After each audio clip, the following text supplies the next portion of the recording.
Thank you, Herb. Great to be here. So I'm a marketing guy, as Herb described. I'm a business person, and I'm also a German one on top of it. But yet I am an unapologetic romantic, unabashed romantic. I believe the world would be a better place if we had more romance in our lives. And I believe that we must find and create romance in and through business, because we spend most of our lives at work. And no, just to get that out of the way, I'm not referring to office romance, falling in love with your boss or your colleagues. I'm talking about these moments of unexpected beauty and awe, the detours and digressions, the cracks of imperfection that let your heart beat faster, that cause adrenaline to rush, that make you lose control and fall in love again with everything. So when was the last time in your job that you had an experience like this? In fact, what has been the most romantic moment of your professional life? Mine was in 2004. I was working as an advanced press chief for the Athens Olympic torch relay.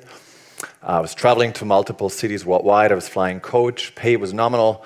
And I remember standing in Tahrir Square in Cairo, surrounded by thousands of Egyptians, full of pride and joy as they were cheering for the torchbearers.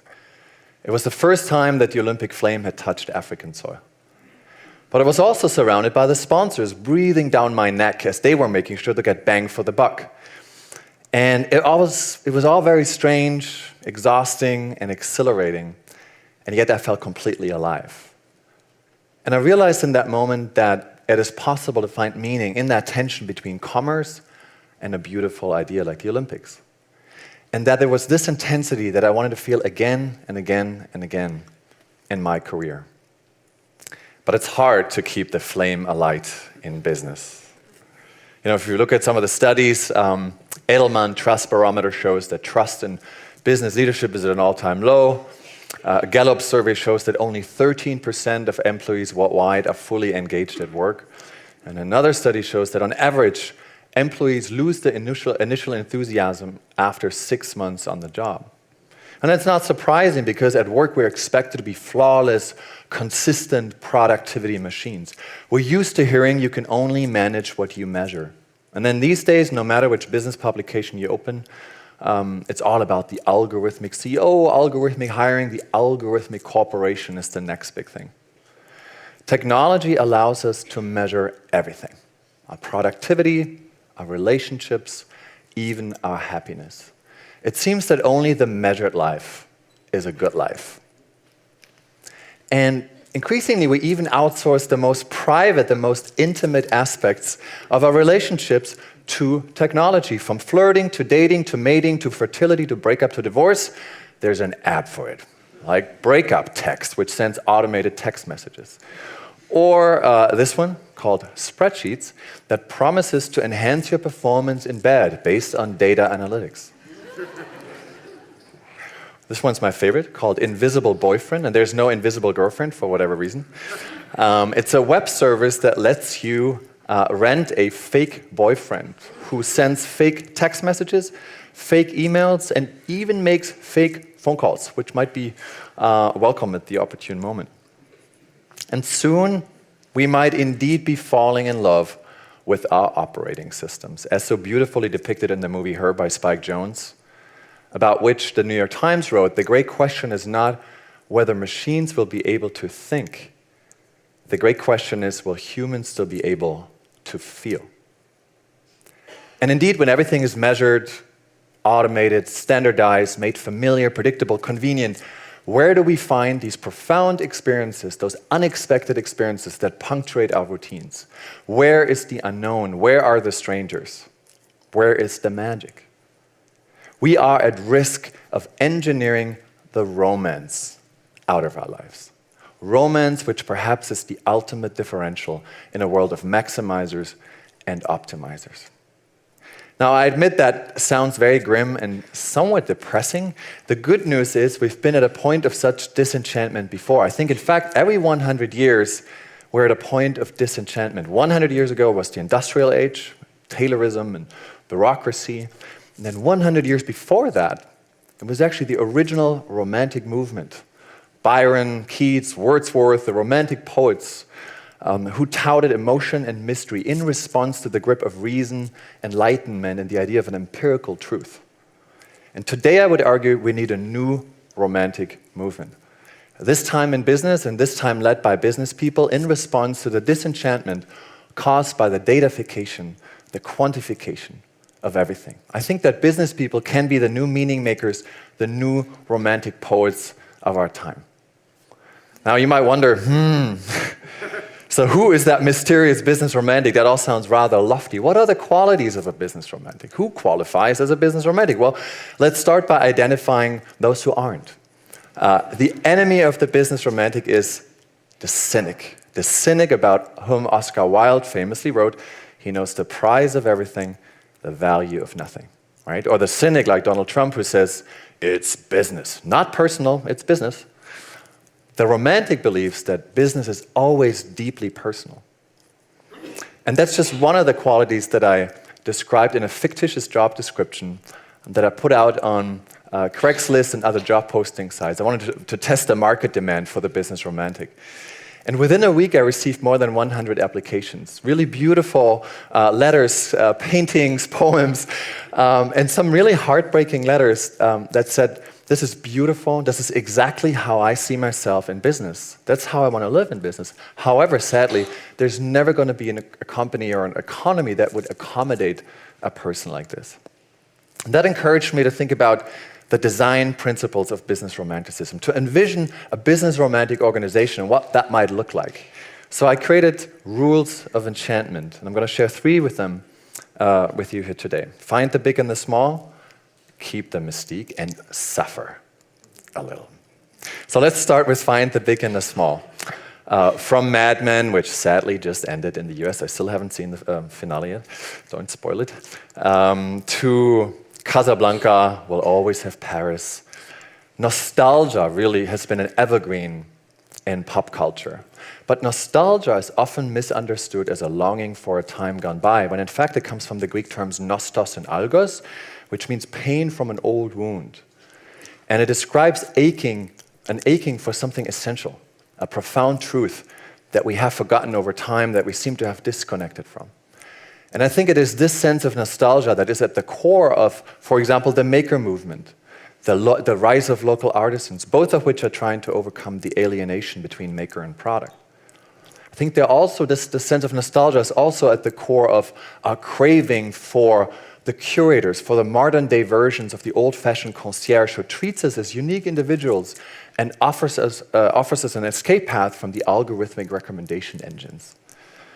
Take the site Brain Pickings, for example, run by a woman named Maria Popova out of Brooklyn. She sends hundreds of thousands of subscribers an assortment of articles based only on her taste and what she deems worth reading. Or this web service called Forgotify, which lets you discover and hear the 4 million songs that have never been played on music streaming service Spotify. So it uses an algorithm that turns against an algorithmic world. It creates a platform for the strange and quirky, for the romance that awaits us at the lonely end of the long tail. And then this desire to reconnect in a more authentic way also drives the renaissance of the good old dinner. In the US, Death Over Dinner is an increasingly popular series where strangers meet to have a conversation about the dignity of a good death. The Dinner Party series brings strangers together to talk about recent losses.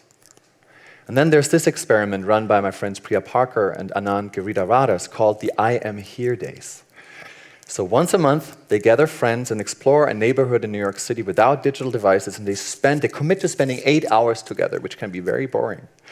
But they say that it's more meaningful to spend 8 hours together than 8 times 1 hour.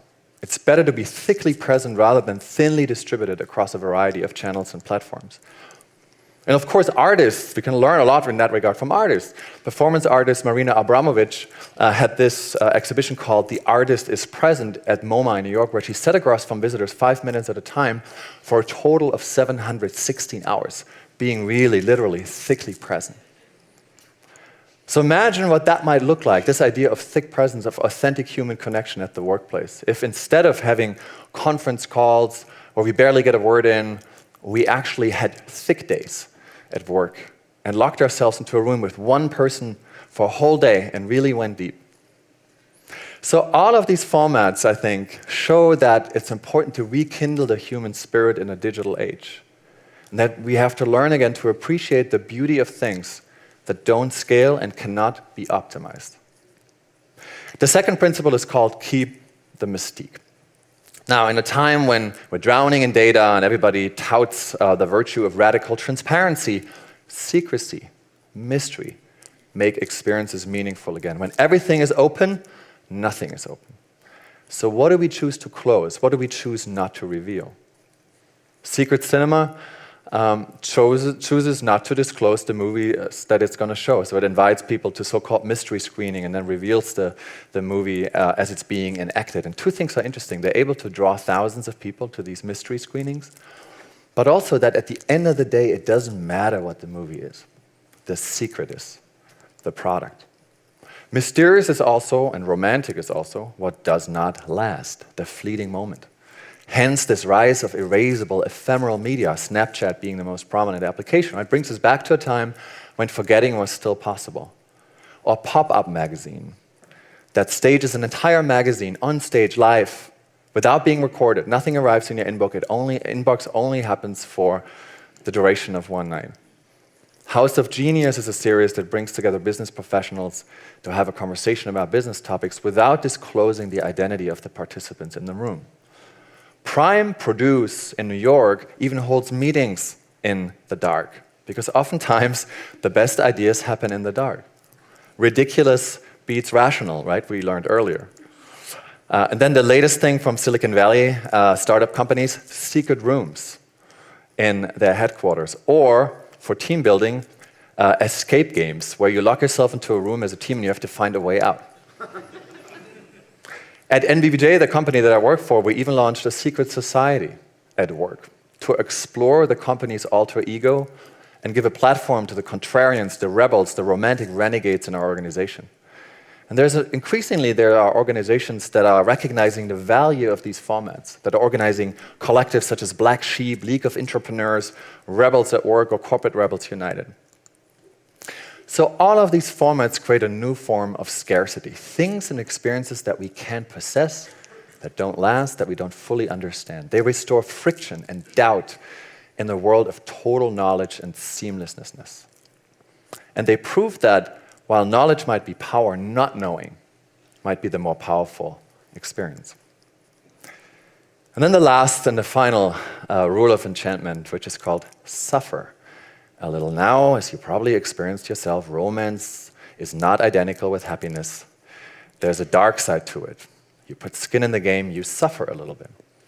But that's somewhat counter to how we typically design our user experiences, which are all catering to instant gratification, convenience, and comfort, right? Look at Uber. And soon Amazon or someone else will deliver everything we desire via drone to our doorstep. And yet, at the same time, why is it that we camp out in front of Apple stores before a new product comes out? Why is it that we climb up the mountaintops of the Alps just to see the leading bikers of the Tour de France fly by in seconds? Why do more than 50,000 people embark on an annual pilgrimage to the Burning Man Festival in the Black Rock, Nevada desert for a week of radical self-expression and losing control? So when you talk to evolutionary psychologists, they will tell you that our brains are still wired for the Stone Age. We're still looking for these critical, life-threatening events that give us a sense of fitness, a sense of meaning, that make us feel alive. However, we have all but banned them from our modern domesticated societies. So what do? Well, we go bungee jumping, skydiving, we run ultramarathons, or we go to IKEA. IKEA has perfected the art of making its customers suffer. It has perfected the art of frustration. If you are in an IKEA parkour, it's like a seventh circle of hell, and then self-assembling is an existential exercise and sacrifice, a painful reminder of your own existential incompetence. And the same principle applies, of course, to frequent flyer programs, loyalty programs in general.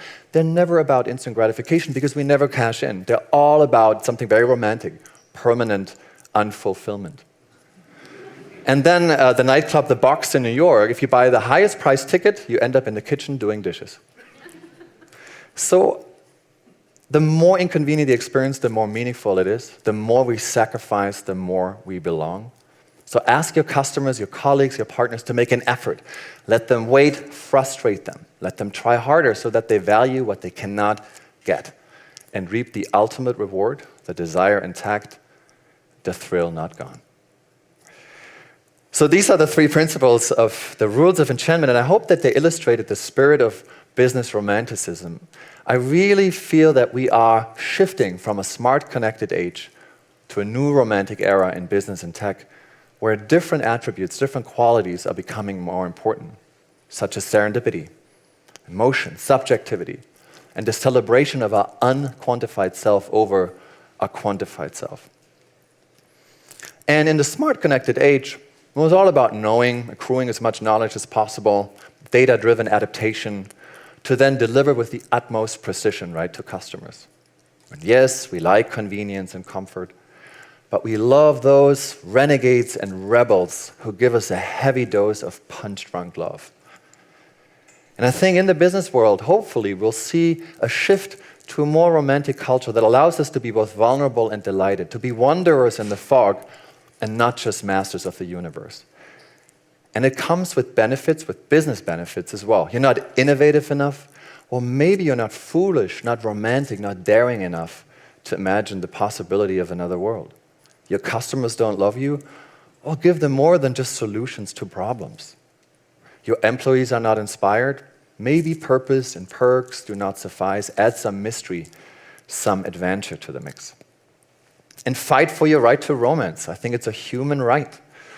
Don't just design for convenience, design for friction. Use data not just to demystify, but to mystify. Create things that are not only more useful, but also more beautiful. Extend the territory beyond the map. I think we, romantics, we don't want to solve all of our problems. We don't want to answer all of our questions. We don't want to cure all of our pain. We just want to feel more. And business is our ultimate adventure. And by the way, I'm not against data, I'm not against technology. In fact, I'm really interested in this notion of smart romanticism. And interestingly enough, the rise of VR and AR, virtual reality, augmented reality, now becoming mainstream, actually offers us a great opportunity to try on multiple identities, to explore that another world is possible, to make the familiar strange again.